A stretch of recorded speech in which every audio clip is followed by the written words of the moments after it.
भगवद गीता पढ़ने के लिए शायद आपके पास टाइम न हो, परंतु ये 60 सेकंड की रील देखने के लिए आप टाइम जरूर निकाल लेना। राजा शांतनु और गंगा के मिलन के कई कई साल पहले राजा कौशिक, जो आगे चलकर विश्वामित्र के नाम से जाने गए, उन्होंने ये जान लिया था ऋषियों की शक्तियों के सामने राजा की शक्ति बहुत ही छोटी है। इसलिए ही उन्होंने तय किया कि वे स्वयं एक ऋषि बनेंगे और तप करेंगे।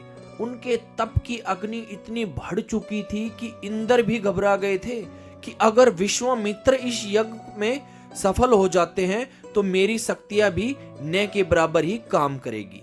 इसी डर के चलते उन्होंने देवलोक की सबसे सुंदर अप्सराओं में से एक मेनका को विश्वामित्र की तपस्या भंग करने के लिए धरती पर भेजा और तपस्या भंग करने में मेनका सफल भी हो गई। आगे चलकर विश्वामित्र और मेनका की एक पुत्री हुई। जब विश्वामित्र को यह पता चला कि उनके साथ ये छल किया गया है तो उन्होंने अपनी पुत्री और मेनका को छोड़ के जाने का फैसला किया और मेनका के वापस जाने का अब समय हो चला था और वो इस पुत्री को भी विश्वामित्र को सौंपना नहीं चाहती थी क्योंकि विश्वामित्र उसे अपनाना नहीं चाहते थे। और फिर मेनका ने अपनी पुत्री को एक नदी किनारे छोड़ दिया। आसपास बहुत सारे जंगली जानवर थे और वो उस बच्ची को खा भी सकते थे।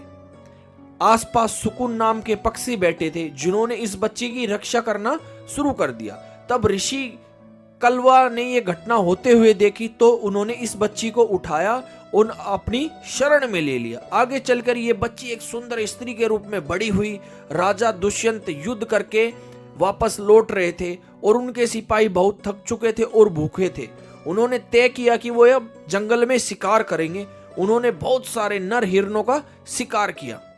तभी उनमें से एक नर हिरण घायल होकर बचकर भागने लगा।